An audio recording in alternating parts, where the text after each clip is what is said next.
बिस्मिल्लाहिर्रहमानिर्रहीम। I am Sharjeel Ali Haider from millionaire investment group. उम्मीद करता हूँ आप सब लोग खैरियत से होंगे। आज की वीडियो ये बहुत इंपॉर्टेंट होने जा रही है क्योंकि इस वीडियो के बाद या तो आपके पैसे डूबने से बच जाएंगे या फिर आप मुझे जो है वो गलत साबित कर देंगे। वीडियो में मजीद आगे बढ़ने से पहले डू लाइक एंड सब्सक्राइब ताकि रियल एस्टेट के हवाले से आपको टाइमली अपडेट्स मिलती रहा करें।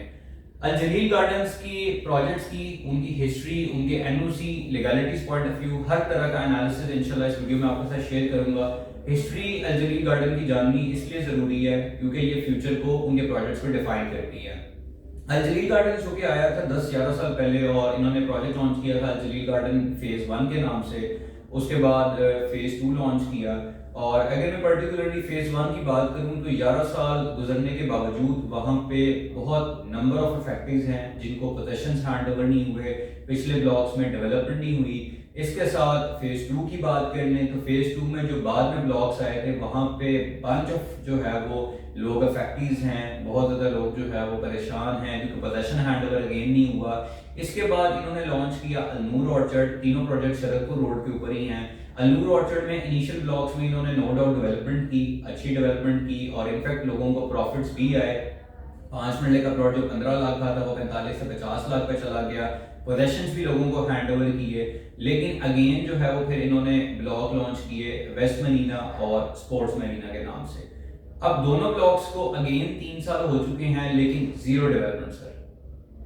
इन शॉर्ट वजह ये है इनकी हिस्ट्री को अगर आप डीपली स्टडी करें जो कि मैं आपको बता रहा हूं तो ये इनिशियल ब्लॉक्स को जो 2-3 ब्लॉक्स होते हैं वहां पे डेवलपमेंट बहुत जबरदस्त कर देते हैं, पोजेशन भी हैंड ओवर करते हैं, लोग जो है वो रिटर्न्स भी गेन करते हैं। लेकिन उसके बाद सारे जो पिछले ब्लॉक्स होते हैं वहां पे बहुत ज्यादा इफेक्टिव होते हैं। ये इनके शुरू से जो है वो इनकी एक मतलब एक बैड लेगेसी समझ लें जो वर्ड अगर मैं यूज करूँ तो इनकी ये चल रही है। अब इसी तरीके से अगर वेस्ट मरीना की बात करें तो वटाया हेरिटेज के जब इन्होंने इनकी लैंड की सेलिंग स्टार्ट की थी तो इनके पास लैंड थी भी नहीं और बाद में ये परचेजिंग करके और साथ साथ इन्होंने इस तरह से किया। खैर ये हर प्रोजेक्ट इस तरह से जो है वो इनिशियल बेसिस पे सोसाइटीज करती हैं, लेकिन इनकी ये शुरू से काम है कि लैंड के हवाले से ओवर सेलिंग को ये लोग अगर मैं वर्ड यूज करूं तो बंच ऑफ ओवर सेलिंग करते हैं, मैसिव ओवर सेलिंग, इसे कहते हैं लग्जरियस ओवर सेलिंग। ये उनका ये कॉन्सेप्ट होता है कि लैंड अगर जो है वो थोड़ी सी भी है तो सेलिंग बेतहाशा है, जिसकी वजह से रिजल्ट ये निकल रहा है कि पिछले तीनों प्रोजेक्ट्स के अंदर 70% जो है वो इफेक्टिव है पोजेशंस के हवाले से। अब इस पे बात कर लेते हैं मार्केटिंग की। अगर बात करें तो again high profile marketing sir, मतलब उस बेसिस के ऊपर अगर देखा जाए तो कोई प्रोजेक्ट इनको बीट नहीं कर पाता। हाई प्रोफाइल मार्केटिंग करेंगे जैसे लाहौर एंटरटेनमेंट सिटी की फाल मुस्तफा साहब को इन्होंने जो है वो मार्केटिंग के तौर पे ब्रांड एम्बेसडर के तौर पे हायर किया है और हर जगह मार्केटिंग कर रहे हैं कि इसी तरीके से लोग जो है वो इन्वेस्टमेंट करते हैं। लेकिन अगेन लाहौर एंटरटेनमेंट सिटी के हवाले से भी अगर मैं बात करूं, इनकी लोकेशन आपको फर्स्ट ऑफ ऑल बता देता हूँ ताकि फिर हम फर्दर बात करते हैं और इसमें इन्वेस्टमेंट करनी चाहिए या नहीं आपको उसके बारे में भी बताता हूँ आपको। लाहौर एंटरटेनमेंट सिटी की जो लोकेशन है, व्हेन यू गो टुवर्ड्स मुरीद के साइड, जो काला जगह से मुरीद के साइड पे जाते हैं तो मुरीद के चौक के बाद लेफ्ट साइड पे इजहार प्लांट आता है कंक्रीट का, उसकी लेफ्ट साइड के ऊपर जो है वो इन्होंने लैंड परचेज की है और वहाँ पे रिसेंटली इन्होंने जो वो इवेंट भी किया था सारा, जब उन्होंने सारे रियल्टर ब्रादरी को बुलाया और सारा किया इवेंट। लेकिन अगेन मेरे पास जो न्यूज़ आई है आई एम नॉट 100% श्योर, लेकिन अगेन इनके फ्रंट के ऊपर जो मैंने सुना है 400-500 कनाल की लैंड है, उससे ज़्यादा नहीं है। और अगेन मुझे सिर्फ ये डर रहा है कि मेरे जितने भी पाकिस्तानी और ओवरसीज बहन भाई हैं जो लोग इन्वेस्टमेंट कर रहे हैं, मेहनत की कमाई अपनी लगा रहे हैं, वो कहीं गलत जो है वो प्रोजेक्ट में एंगेज ना हो जाए, इसलिए वीडियो बना रहा हूँ। अब लाहौर एंटरटेनमेंट सिटी में इनके पास एनओसी नहीं है, लैंड का मैंने आपको बता दिया, फ्रंट में सिर्फ 400-500 कनाल है। और अगर अब इस टाइम पे अगर आप बात करते हैं इसके पेमेंट प्लान के सिनेरियो के हवाले से तो 5 मरले का प्लॉट आपको 20 लाख का ऑफर किया जा रहा है लाहौर एंटरटेनमेंट सिटी के अंदर और 20 लाख में you have multiple option. Lahore इसी एरिया के अंदर आप लाहौर स्मार्ट सिटी आपके पास ऑप्शन है, आपके पास अलकबीर ऑर्चर्ड की ऑप्शन है, आपके पास अर्बन सिटी के सिटी वेंचर ब्लॉक की ऑप्शन है। अगर आपका मतलब HRL है, you have Rahman and Hafeez developers, you have Al Kabir developers और तीनों प्रोजेक्ट्स की हिस्ट्री जो है वो मोर देन 75% सेटिस्फैक्टरी रेट है। तो मुझे ये समझ नहीं लग रही कि लाहौर एंटरटेनमेंट की सिटी की ज़रूरत क्या हमें पड़ रही है। हमने लाजमी जो अपने पैसे को डुबोना है, और अगर आप मतलब लॉजिकल बात कह रहा हूँ, उधर आपको अलकबीर में 18 लाख का 5 मरला मिल जाता है। You have urban city venture जो कि इस प्रोजेक्ट से अच्छा खासा डिस्टेंस पहले आता है काला सिवको साइड पे।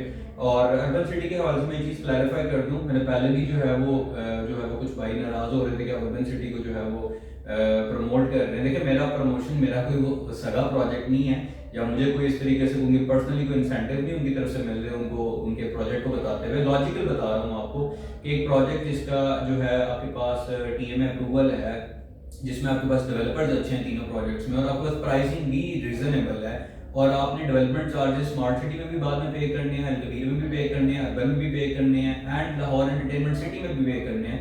तो जब आपके पास 5 मरला 18 लाख और 17,75,000 में ऑप्शन है, तो why you have to go to Lahore entertainment city ना। This is a logical perspective जो मैं रखना चाह रहा हूँ आपके सामने। इसके साथ बात कर लें, अगर आप अगेन इस टाइम पे करंटली अगर आप पूछें कि लाहौर एंटरटेनमेंट सिटी में आप इन्वेस्टमेंट करनी चाहिए या नहीं, देखें अगर इनिशियल ब्लॉक्स की बात करें ना, तो जिनकी हिस्ट्री है, मान लेता हूँ मैं जिस तरह ये कह रहे हैं कि हम लोग फर्स्ट ईयर में बैलेट कर देंगे और नेक्स्ट ईयर के अंदर जो है वो पोजेशन हैंड ओवर कर देंगे। लेकिन अगर आप पर्सनली मेरे हिसाब से बात करेंगे, आप मेरे थ्रू बात करेंगे, मुझे कोई कॉल बंदा कह रहे हो कि शर्जील लाहौर एंटरटेनमेंट सिटी में बुकिंग करवा दें, तो मैं सर नहीं कर पाऊंगा, क्योंकि मैं एक जेन्युइन अगर एथिकल रिस्पॉन्सिबिलिटी को देखते हुए देखूँ तो लाहौर एंटरटेनमेंट सिटी से पहले जितने भी प्रोजेक्ट्स हैं वहाँ पे मेरे काफ़ी इन्वेस्टर से बात होती है, तो वो बेचारे बड़े परेशान होते हैं, और मैं कभी भी इस तरह की एक्टिविटी में इंगेज नहीं होना चाहता जहाँ पे कल को मुझे मायूसी का सामना करना पड़े या मैं किसी की बदुआएं ले रहा हूँ। और मैं इस चीज़ से पर्सनली बहुत ज़्यादा जो है वो मुझे होता भी है कि बीइंग अ मुस्लिम हमारी रिस्पॉन्सिबिलिटी है कि एक जायज़ ओपिनियन, एक जेन्युइन ओपिनियन लोगों तक पहुँचाई जाए। और मेरी पर्सनली बेसिस पे इस प्लेटफॉर्म से जो मेरी रियल्टर्स भाई और बहनें हैं उनसे भी रिक्वेस्ट होगी कि आप लोग, आपके पास नंबर ऑफ ऑप्शन, अगर आप थोड़ी सी रिसर्च करें तो आपके पास स्मार्ट सिटी ऑप्शन है, अर्बन सिटी में ऑप्शन है, कबीर में ऑप्शन है। ऑल्दो लाहौर एंटरटेनमेंट सिटी हर दफ़ा ऐसे करता है, इन्होंने पहले भी अल-जलील गार्डन्स ने ऐसे ही किया था कि हर प्रोजेक्ट के लिए जो मार्केटिंग बजट है इनका वो बहुत ज़्यादा होता है, मतलब ये रियल्टर्स को बेपनाह कमीशन देते हैं। और अगर मैं अपने पर्सनल कमीशन की बात भी करूँ तो लाहौर एंटरटेनमेंट सिटी में अगर मैं बुकिंग्स की तरफ जाता हूँ तो मुझे जो है ना वो मतलब एक अनइमेजिनेबल अमाउंट जो है ना वो मुझे मिलती है अगर मैं बुकिंग करवाता हूँ। लेकिन मुझे उस तरह के पैसे की कोई शौक नहीं है जिससे मेरा इन्वेस्टर लॉन्ग टर्म पे मेरे साथ ना चले या मुझे किसी किस्म का गिल्ट जो है वो इनर महसूस हो। इसलिए भाई अगर किसी ने बुकिंग करवानी भी हो तो मेरी तरफ से at this stage of point I will not recommend Lahore entertainment city. और फर्दरली अगर आपने जो है वो जो है वो लाहौर में या इस्लामाबाद में इन्वेस्ट करना हो तो आप जो है वो वीडियो में नंबर है, आप मुझसे रब्ता कर सकते हैं। इंशाल्लाह जो है वो आपको भाई जो है वो इंशाल्लाह जो है वो डेफिनेटली आपको जेन्युइन ओपिनियन दे के एक अच्छे प्रोजेक्ट में इन्वेस्टमेंट करवा देगा। But rest for the sure Lahore entertainment city के हवाले से it's a complete no from my side. जज़ाक।